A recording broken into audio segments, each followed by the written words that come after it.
दोस्तों ये वीडियो आप लोगों के लिए बहुत ज़्यादा इंपॉर्टेंट होने वाली है, क्योंकि इस वीडियो में मैं आपके साथ जो डिस्कस करने वाला हूँ, एक तो वो बहुत कम लोगों को पता होता है और ज़्यादातर लोग इसी में गलती भी कर देते हैं।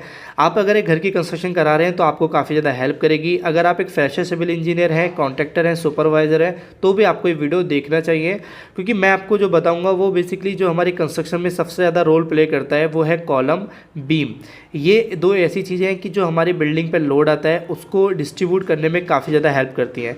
जैसे कि अगर बात करें कि कॉलम की जो डिस्टेंस होती है वो हमें मैक्सिमम कितनी रखनी चाहिए और कम से कम कितनी रख सकते हैं, और ऐसी जो बीम हमारा होता है जिसको स्लैब में बीम जो आप देखते हैं लटक दिखाई देती है आपको, या जिसको कुछ लोग स्लैब बीम या फ्लोर बीम बोलते हैं, तो जो हमारा लटक रहता है वो हमें कितनी रखनी चाहिए।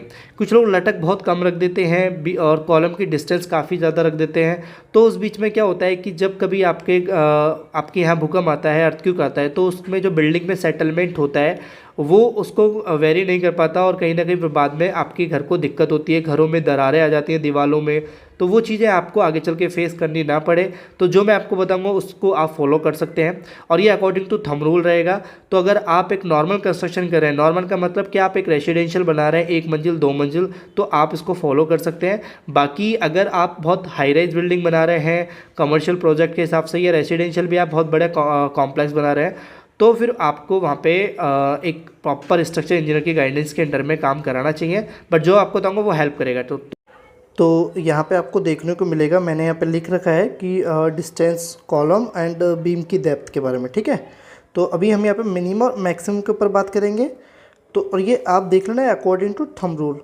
तो अगर हम बात करें अगर मैक्सिमम डिस्टेंस, ठीक है, तो मैक्सिमम डिस्टेंस अगर हम पकड़ के चलते हैं कॉलम की, तो वो 14 फीट आपकी होनी चाहिए।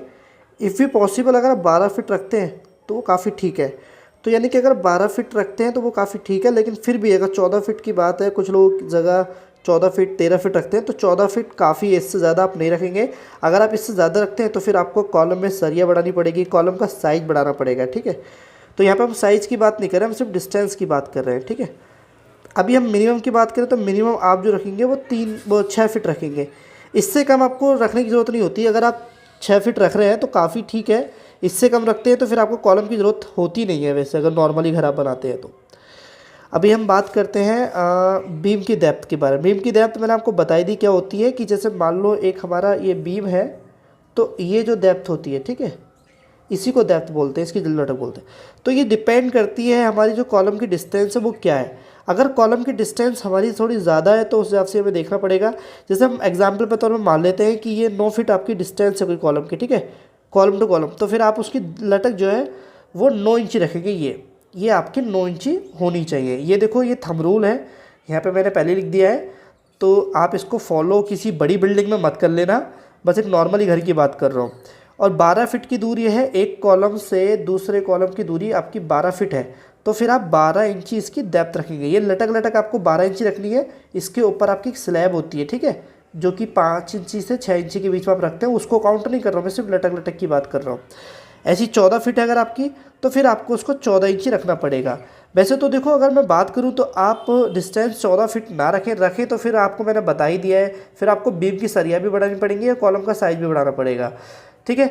अब ये कॉलम का साइज़ क्या है वो मैं यहाँ पे डिस्कस नहीं कर रहा, क्योंकि देखो क्या होता है कि कॉलम के साइज़ को भी अगर हम लेके चलें तो आपका 9 बाय 9 का कॉलम भी अगर मान लो है, ठीक है, 9 बाय 12 मान लो, 9 बाय 12 इंची है, या फिर एग्जाम्पल पे हम लेके चल लेते हैं कि हमारा कॉलम का साइज़ जो है वो 9 इंची बाय 9 इंची है, तो भी उसकी डिस्टेंस यहाँ पे फॉलो आप करेंगे, ठीक है। बाकी मैंने आपको बता ही दिया है, और ये एक थंब रूल है, आप इसको एक नॉर्मल घर बनाने के लिए बिल्कुल यूज़ कर सकते हैं, और आपकी नॉलेज के पर्पज़ से ये काफ़ी ज़्यादा हेल्प करेगा। तो वीडियो अच्छी लगी तो इस वीडियो को लाइक करना है, चैनल को सब्सक्राइब करना अभी तक नहीं किया, क्योंकि हम इसी तरह के प्रैक्टिकल वीडियोज़ आप लोगों के लिए लाते रहते हैं। तो thank you for watching video.